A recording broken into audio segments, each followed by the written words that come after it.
Salut, c'est Marie-Noël Yoder pour Bible Tunes, la Bible pour ton quotidien avec Dieu.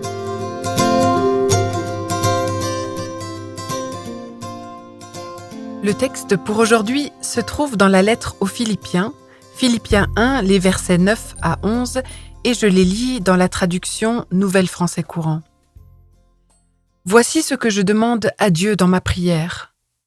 C'est que votre amour grandisse de plus en plus, avec une pleine connaissance et une compréhension parfaite, pour que vous soyez capables de discerner ce qui est important. Ainsi vous serez purs et irréprochables au jour de la venue du Christ. Vous serez comblés d'une vie conforme à sa volonté, vie qui vous est donnée par Jésus-Christ, à la gloire et à la louange de Dieu. Nous voilà au cœur de la prière de l'apôtre Paul. Paul était un homme de prière, et la prière, elle est omniprésente, tout au long de ses lettres. Les textes ne nous disent pas seulement qu'il prie, mais aussi pourquoi il prie. Paul ne se contente pas d'un simple « Eh, je prie pour vous, au fait ». Il est poussé par l'amour de Dieu, et il prie de façon intentionnelle et spécifique pour la maturité des Philippiens.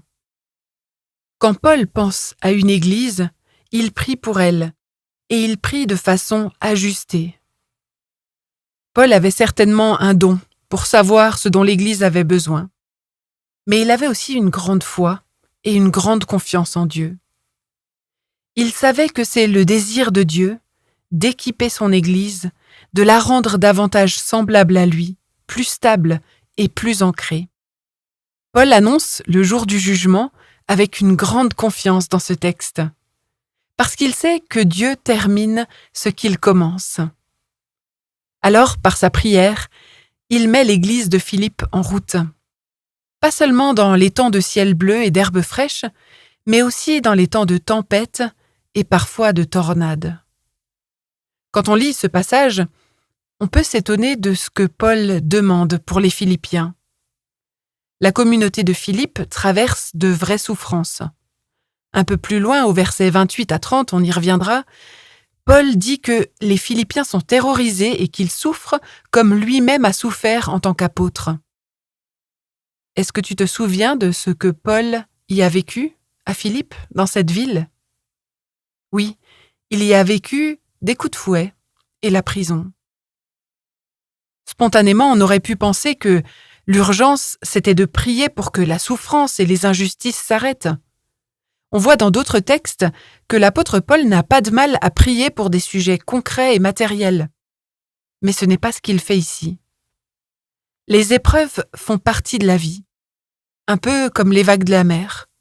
On peut prier pour qu'elles partent, mais on peut être sûr que d'autres reviendront ensuite. Ce que Paul a à cœur, c'est que dans l'épreuve, l'Église affermisse ses fondations, qu'elle grandisse toujours plus dans l'amour et dans le discernement. En clair, Paul prie pour la maturité de l'Église, parce qu'il sait que quand le caractère de l'Église est renforcé, elle devient plus résiliente et en capacité de traverser des épreuves sans trahir sa foi et sans se perdre. Que ce soit pour l'Église au sens collectif ou pour chacun et chacune de nous en particulier, l'enracinement dans l'amour, la sagesse et la connaissance fait toute la différence. Et Paul, il en fait lui-même l'expérience depuis sa prison. La prière de Paul a quelque chose de profondément existentiel qui touche à tous les aspects de la vie des Philippiens, à leurs émotions, à leurs connaissances intellectuelles, à leurs actions. S'il avait juste prié pour que la pression extérieure cesse, cela aurait pu se faire sans leur participation. Comme ça, par miracle. Mais là, ils sont concernés dans leur caractère.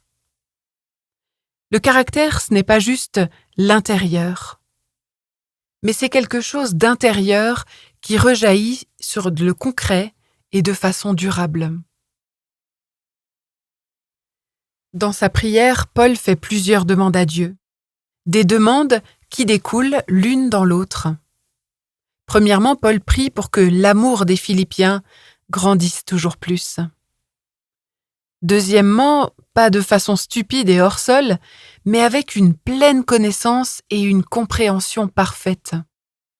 Ici, l'apôtre Paul n'utilise pas le mot habituel pour la connaissance. Il utilise un mot spécial pour parler d'une connaissance supérieure à celle de l'intelligence.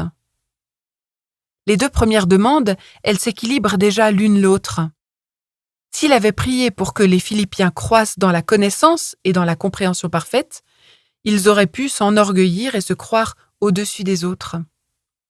Si au contraire il avait prié pour de l'amour mais qu'il leur manquait la connaissance et la compréhension parfaite, ils auraient été peut-être dans un sentimentalisme naïf. Mais là les deux vont de pair, à la fois cet amour profond et cette connaissance pleine et entière.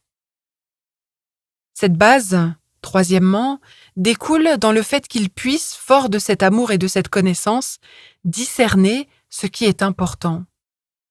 Quelqu'un qui aime et qui comprend ce qui se passe est en capacité de voir où est l'essentiel.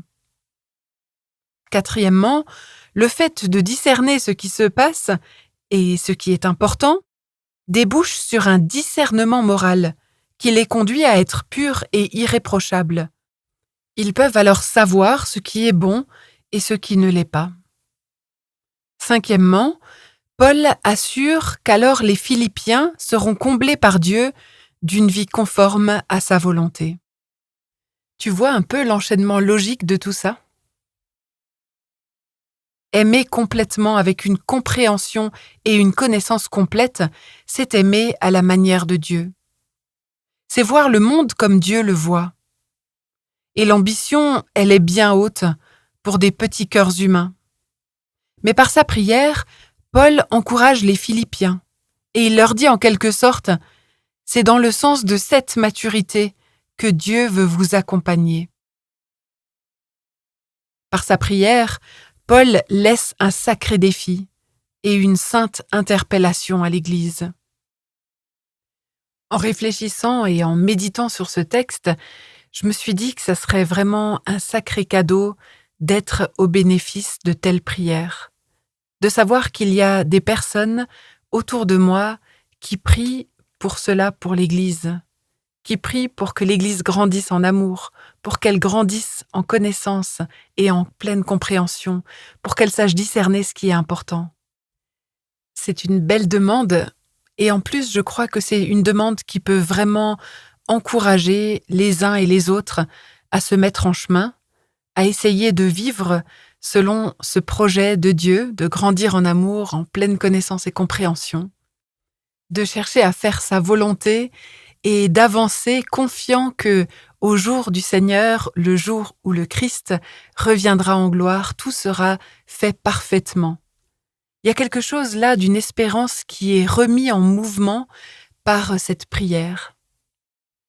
Mais je crois que ce texte interpelle pas seulement notre vie d'Église, en sachant qu'il y a des personnes qui prient pour tous ces éléments-là, pour que l'Église puisse rester fidèle, mais ça interpelle aussi la vie de prière, notre vie de prière, à toi et à moi.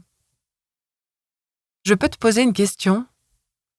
Comment est-ce que toi, tu pries pour ton Église ? La question est peut-être dérangeante. Le ministère de Paul, il était évidemment exceptionnel. Et heureusement, on n'a pas toutes et tous ce même genre de charge sur les épaules. Mais j'espère que nous serons, toi et moi, d'accord pour dire que la prière pour la maturité de l'Église n'est pas le seul rôle des responsables. Peut-être que, comme moi, tu te sens toute petite ou tout petit face à la profondeur de cette prière. Mais la chance que nous avons, c'est que Paul nous a laissé ces mots. Il prie avec une si grande confiance parce qu'il sait que Dieu termine ce qu'il commence. Alors je crois que tu peux aussi prier cette prière avec Paul en pensant à ton Église. Seigneur, je te prie pour que l'amour de mon Église grandisse de plus en plus, avec une pleine connaissance et une compréhension parfaite. Je te prie de rendre mon Église capable de discerner ce qui est important, pour que nous soyons purs et irréprochables au jour de ta venue, Seigneur Jésus. Nous serons alors comblés d'une vie conforme à ta volonté. C'est toi qui nous donneras cette vie-là.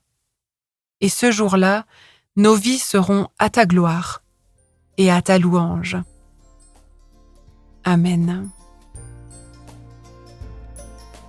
Merci de m'avoir écouté sur Bible Tunes et au plaisir de poursuivre ce parcours avec toi dans un autre épisode.